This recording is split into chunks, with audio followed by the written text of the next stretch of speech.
The day he laughed. I'll never forget the smirk on his face. The way he leaned against his gleaming silver Audi, arms crossed, keys dangling between his fingers like they were trophies. You, he said, chuckling. You'll never afford a car like this, sis. You don't even like working hard enough to keep your old Honda running. I laughed it off that day. But inside, his words hit like shards of glass. I stood there on our parents' driveway, staring at his shiny car, trying to ignore the echo of his arrogance. He wasn't just talking about a car. He was talking about my life. My brother Ethan had always been the one everyone compared me to. The successful one, the one who had it together. He worked in finance, wore suits even on weekends, and seemed to collect expensive watches like they were souvenirs. And then, there was me, Harper. Creative, quiet. The one who de-studied design instead of business, chosen passion over profit. The one still figuring life out in my late 20s. When Ethan bought that Audi, it became more than just his car, it was his symbol of victory. And every time he pulled up in front of the family home, revving it just a little too loud, it was like he was saying, "Look who won." The comment came during one of those casual family weekends, the kind where mom cooked too much, dad watched football, and Ethan strutted around like the star of the show. We'd all gone outside after lunch, and he was showing off his new car to dad, bragging about the horsepower, the interior stitching, the way the leather smelled like money. When he turned to me and said those words, "You'll never afford a car like this," it was meant as a joke. But it wasn't a funny. Dad laughed awkwardly. Mom told him, "Oh, Don, to tease your sister," but the damage was done. I smiled, pretending it didn't matter, but something deep inside me broke. It wasn't about envy. I didn't even want an Audi. It was about respect. All my life, I'd been underestimated by my own family. When Ethan got a promotion, they toasted with champagne. When I landed my first big design client, Mom said, "That is nice, honey, but do you get benefits?" Ethan's success was celebrated. Mine was tolerated. That night, I lay awake in my apartment, staring at the cracked ceiling and replaying Ethan's laughter in my head. Maybe he was right. Maybe I wasn't the kind of person who'd ever have luxury. Maybe I was meant to stay small, the artsy sibling who scraped by, while he collected cars and approval. But then, something shifted. Somewhere between anger and heartbreak, a thought whispered, "Why not me? Why not prove, quietly, that I could build something extraordinary, not to impress him, but to show myself I could?" It wasn't about revenge. Not yet. It was about reclaiming dignity. I decided that night I would build my design agency into something real. I'd been freelancing for years, doing branding projects for small businesses, coffee shops, local boutiques, startups with tiny budgets and big dreams. But I had never treated it like a business. So I changed everything. I registered Harper Lane Studio as an LLC, opened a business account, built a website that actually looked professional, and created a portfolio I was proud of. I studied not just design, but marketing, client psychology, and sales. I learned how to pitch, how to price my worth, and how to stop underselling myself just to be nice. At first, it was hard. I lost sleep, lost friends, lost confidence on bad days. But I kept going. For months, I lived off coffee, late-night ideas, and the tiny spark of anger Ethan had lit in me that day. Every no from a client became fuel. Every "you read too expensive" became proof that I was getting closer to being taken seriously. And slowly, things started to change. A year later, I was sitting in a glass-walled office downtown my office, watching sunlight hit the logo I'd designed myself, HLS Harper Lane Studio. We had just finished a nationwide campaign for a sustainable skincare company, and my inbox was full of inquiries. I had 5 employees. Real ones. The studio wasn't huge, but it was mine, built from the ground up, with every sleepless night stitched into its foundation. And for the first time, I didn't feel small. Still, I never told my family much. I didn't flaunt it. I wanted peace more than pride. But fate, Ivy learned, doesn't always let you stay quiet. Because one phone call from Mom changed everything. Harper, honey, she said one afternoon, Ethan S. getting a new car. He says it S a big upgrade.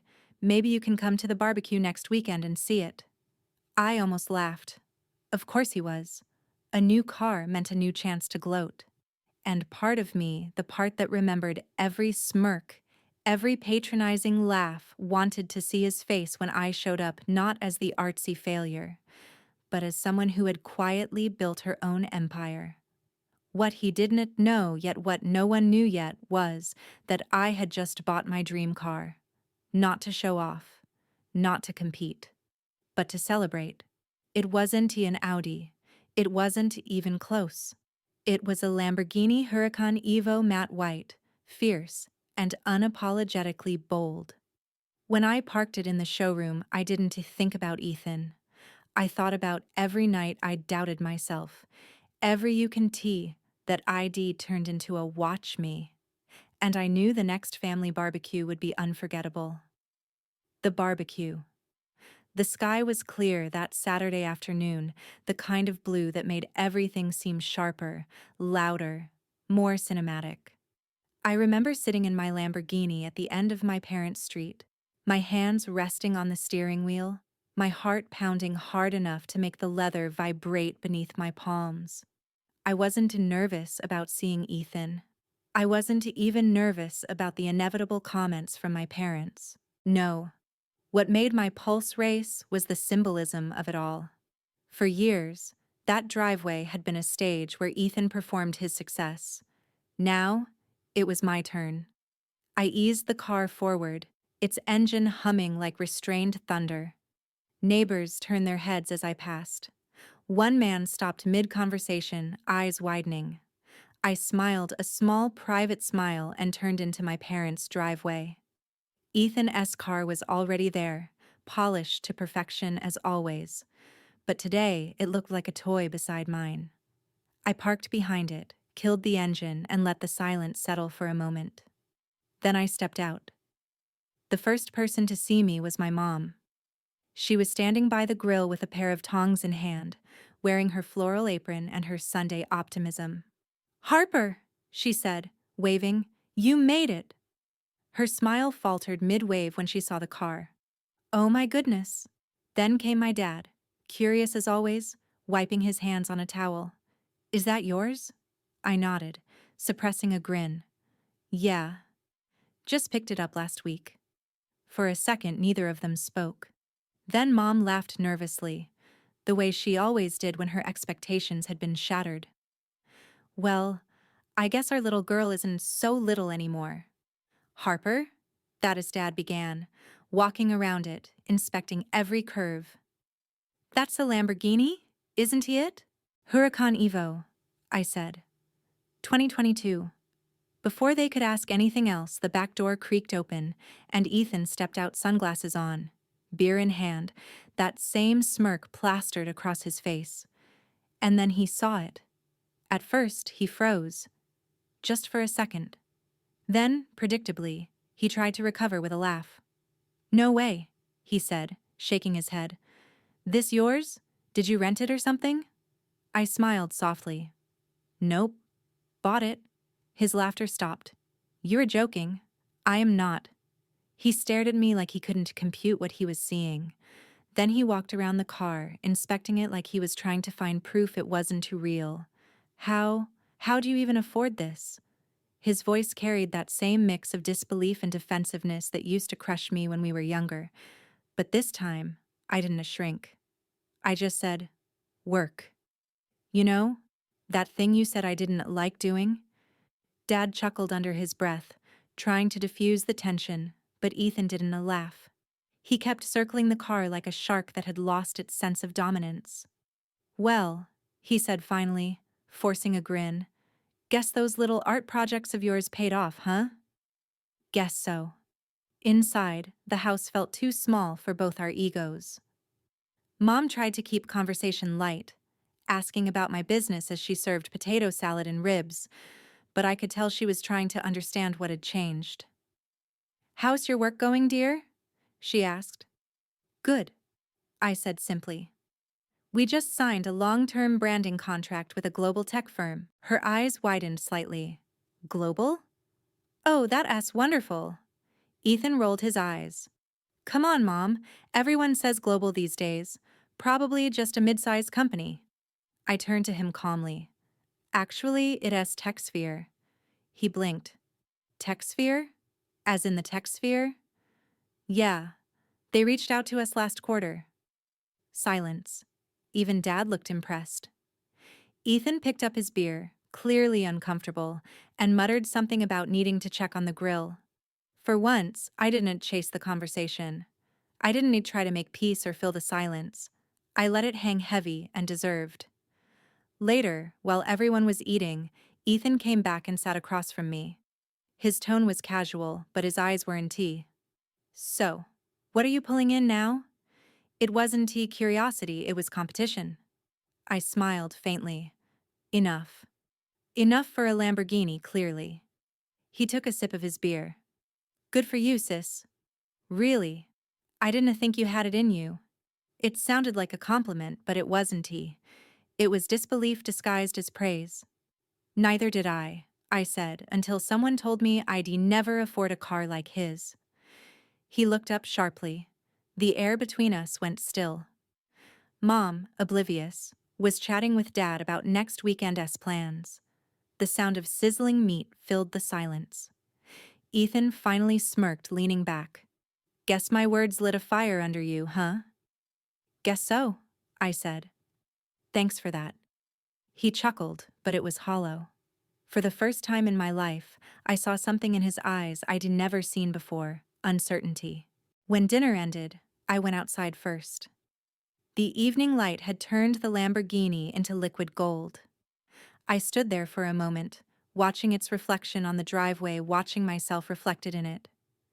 Ethan came out a few minutes later, hands in his pockets, shoulders tense. "Nice car," he said quietly. "Really? I didn't expect this." "Yeah," I said softly. "Neither did I. But life's is funny like that." He nodded, eyes down. "Guess I shouldn't have said what I said back then." "You shouldn't have," I agreed. "But maybe I needed to hear it." He looked at me, surprised. "I needed something to prove to myself," I continued. "And you gave me that. So thanks, I guess." He didn't respond. When I got into the car, the engine roared to life, not loud, but powerful, steady, confident, like me. I glanced at him through the window one last time. His Audi gleamed behind me, smaller now, quieter, and for the first time, I realized I didn't need his approval anymore. As I drove away, the road stretched open before me, a ribbon of possibility, of freedom, of every ounce of self-belief I'd earned. The world didn't look any different, but I did. And somewhere deep down, I knew this wasn't the end of our story. Because for Ethan, the game was just beginning, and for me, it was time to win it on my own terms. When the tables turned, a few months passed after that barbecue, but the energy between Ethan and me had shifted completely. For the first time, he didn't speak to me like I was beneath him. He didn't call me kiddo in that patronizing tone, or correct my opinions at the dinner table. If anything, he avoided bringing up money altogether. But his silence wasn't respect, it was pride-cracking. He'd spent his whole life being the successful one, the man with the job, the car, the status. And now, suddenly, his sister, the artsy, uncertain one, had built something he couldn't quite understand. I could see it every time he looked at me. His confidence had taken a hit. It started small. Mom mentioned that Ethan seemed a bit distracted at work. Dad said he was skipping family dinners more often. Then one evening, while scrolling through social media, I saw a post from one of his colleagues. The caption read, "Tough week in the office, finance division overhaul, restructuring again." And there, In the corner of the photo was Ethan, smiling but not with his eyes. I didn't think much of it then. We all go through career stress, but a month later I got a call from Mom. "Sweetheart," she said, her voice trembling a little. "Ethan S. going through something. Can you maybe talk to him? You two are closer now, right?" I almost laughed at that. Closer? The last time we spoke, he half joked that I probably hired a financial wizard to keep my business running. Still, something in her tone made me agree. When I showed up at his apartment the next day, the first thing I noticed was how different everything felt. Gone was the meticulously clean, designer-decorated space that used to scream achievement. The air felt heavier. The kitchen counter was cluttered, the blinds half drawn. Ethan opened the door looking exhausted. His once perfectly styled hair was messy, and he wore an old hoodie I'd never seen him in before. "Hey," he said, voice low. "Didn't I think you'd actually come?" "I brought coffee," I said, holding up the bag. He sighed and gestured for me to come in. We sat in silence for a while, the kind of silence that used to make me uncomfortable, but now just felt telling. Finally, I asked. Mom said, "You're having a rough week?" He gave a humorless laugh. "Rough month? Maybe rough year." Then, after a pause, he said it. "I got laid off." I didn't know what to say. For a moment, I just stared at him, waiting for him to laugh and tell me it was a joke. But he didn't. Corporate restructuring, he continued. They said my position was being dissolved. I gave them 6 years, Harper. 6 damn years. And just like that, gone. His voice cracked. I'd never heard Ethan sound that small before. Something inside me softened the part of me that still remembered us as kids, building Lego cars on the living room floor. "I am sorry," I said quietly. He shrugged. "It is fine. I'll bounce back. I always do." But I could tell he didn't believe it. Over the next few weeks, I checked in on him occasionally. He never asked for help, but I could tell he was struggling more than he wanted to admit. His pride was his armor, but it was full of holes now. Mom, of course, still talked about him like everything was fine. "He's taking some time off," she said, as if he'd chosen it. Meanwhile, my business was booming. Harper Lane Studio had just opened a second office in Los Angeles, and one of my designs had been featured in a major marketing magazine. I should have been thrilled, and I was professionally. But personally, something in me wrestled with guilt. I had spent years wanting Ethan to see my worth. Now that he finally did, it came at the cost of his own self-worth. One afternoon, I found myself in his neighborhood again, and on impulse, I stopped by. He answered the door slower this time. The apartment was even messier. "You eating?" I asked. He smiled faintly. "You sound like Mom." "I am serious." He sighed and leaned against the counter. "Yeah, sometimes. Been rethinking things?" "Like what?" He shrugged. "Like what I actually want. What success even means. I spent so long chasing promotions and bonuses, I don't even know what I liked about it anymore." He laughed, but it wasn't bitter, it was tired. Honest. "You were always different," he said suddenly. "You did what you loved. You took risks. I made fun of it, but maybe I was jealous. That stopped me cold." "Ethan? Jealous of me?" He looked up, eyes softer than I'd ever seen them. "You built something real, something that's yours." "I never built anything. I just climbed." For the first time in our lives, I saw the boy underneath the bravado, scared, uncertain, human. That night, as I drove home, I kept thinking about how fragile success really is. For years, Ethan had defined worth by possessions: the car, the watch, the job title. I'd done it too, in my own way. I'd let proving him wrong become my motivation, my fuel. But seeing him broken made me realize something. Neither of us had truly been free. We were both prisoners of validation, of image, of family expectations. And maybe this was our chance to rewrite that. A few days later, I made a decision. I invited Ethan to my office. He resisted at first, said he didn't want to be a charity case, but I told him it wasn't like that. When he walked into Harper Lane's studio, I saw his expression shift. The space was filled with light minimalist, modern, full of creativity and purpose. My team greeted him warmly, unaware of the history that hung between us. After a quick tour, I led him into my private office.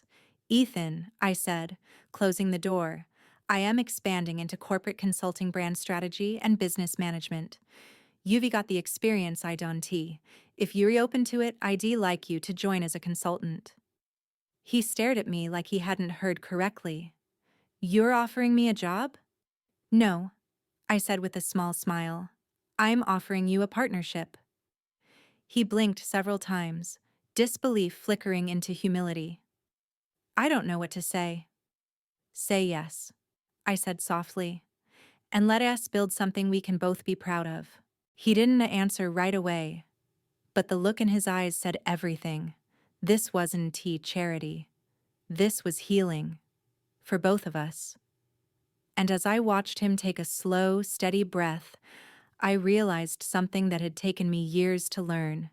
Strength isn't just about proving people wrong. Sometimes it is about giving them the chance to grow too.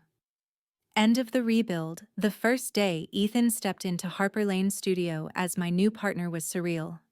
He wore his old confidence like a borrowed suit it didn't quite fit anymore. Gone were the perfectly pressed shirts and overdone colognes. He was quieter, more thoughtful, still a little guarded. And I was nervous too. We'd been siblings our whole lives, but this was new ground. A partnership meant accountability, transparency, trust, the very things we struggled with for years. As I watched him walk around the office, taking in the rows of bright screens, the open workstations, the sound of collaboration, I realized how different our worlds had always been. Ethan came from the world of structure and order, quarterly goals and performance charts. Mine was built on intuition, risk, and emotion. And somehow, we were supposed to merge the two. The first few weeks were rough. He questioned everything: my project timelines, my pricing models, even the way I held meetings. "I'm not saying it's bad," he said one afternoon, leaning over a spreadsheet. "But it's as messy. You could be tracking your conversions more efficiently." I crossed my arms, frustrated. "Ethan, this isn't an investment bank. We're not selling stocks, we're rebuilding brands." He sighed. "I get that, Harper, but metrics matter. You can scale without numbers." The tension simmered between us for weeks. We both wanted control him, because he was used to leading.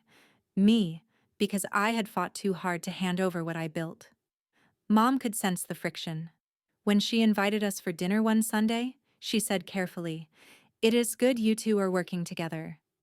But don't forget, you were family first." I smiled politely, but I knew that was exactly the problem. Family was what made it complicated. Still, there were moments, small, quiet ones, that reminded me of why I wanted him there in the first place. One morning, I found him standing by the office window staring out at the city. "This is beautiful," he said quietly. "The view?" I asked. "No," he said. "What you've built. The people here respect you. It is different from what I had." His tone wasn't envious. It was reflective. I smiled. "They respect me because I respect them. That is something you can fake." He nodded slowly, as if tucking that lesson away. Weeks turned into months, and somewhere between late-night brainstorms and chaotic coffee runs, we found a rhythm. Ethan brought discipline to the studio. I brought heart. And for the first time, it worked. We landed a major client, a luxury eco-fashion brand that wanted a full identity overhaul. Ethan's business pitch sealed the deal, and my creative team handled the design. When the contract came through, the office erupted in cheers. Ethan looked genuinely proud, and I'll never forget what he said that day. "You did it," he told me. "No," I said with a grin. "We did it." He smiled, really smiled, and it was like seeing my brother again for the first time in years. But life doesn't hand you peace without testing it. A few months later, I overheard two of my senior designers talking in the break room. "I don't know," one said. "Ethan good, but sometimes he intense. It like he doesn't trust us." The other replied, "Yeah, he definitely more numbers over people.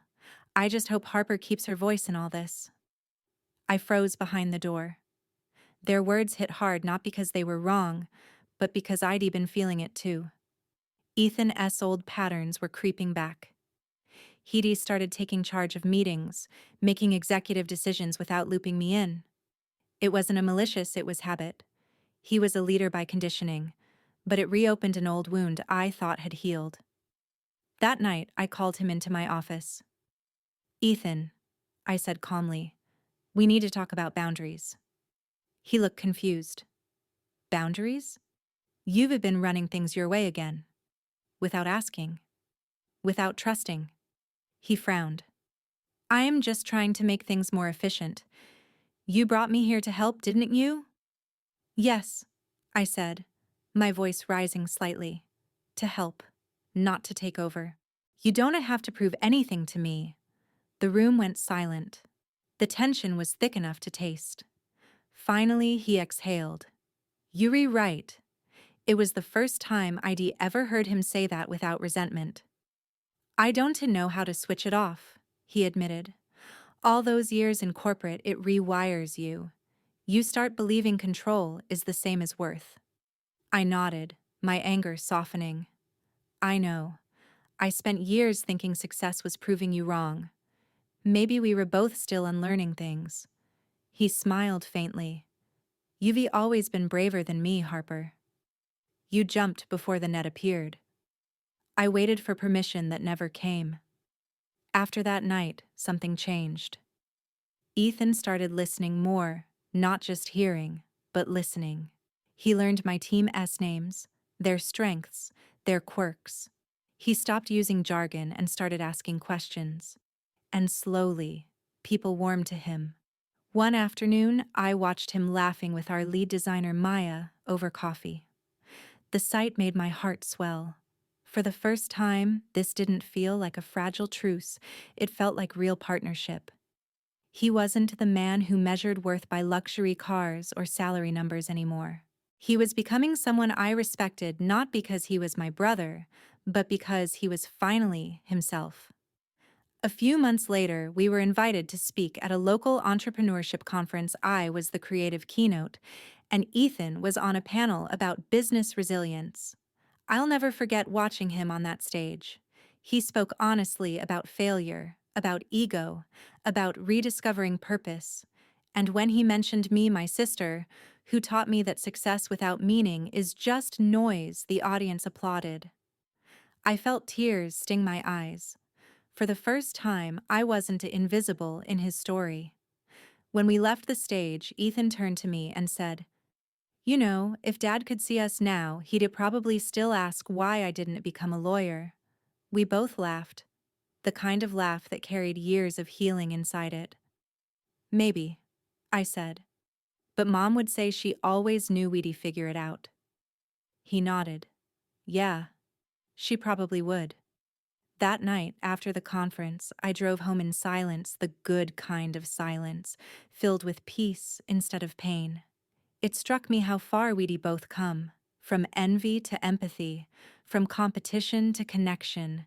We hadn't just rebuilt a partnership, we'd rebuilt us. But there was still one moment waiting, one final act of closure neither of us saw coming. The driveway moment. The air was cool that morning, the kind that makes the sunlight look sharper, the kind that feels like something about to happen. I was up before dawn, too restless to sleep, replaying everything that had led me here, the jealousy, the distance, the healing, and the quiet reconciliation that followed. The last few years had been transformative. Harper Lane Studio had grown beyond what ID ever imagined. We had clients across 3 countries, a small but fierce team that felt like family, and a waiting list of companies wanting to work with us. Ethan and I had become an unlikely duo, logic and creativity, steel and fire, and for once, it wasn't T to battlefield. It was balance. But that morning wasn't ET about business. It was personal. Because I had bought something for me. It wasn't T about the money or the label or the validation. It was about every time someone told me I wasn't T enough. Every time my brother Essa words echoed in my mind.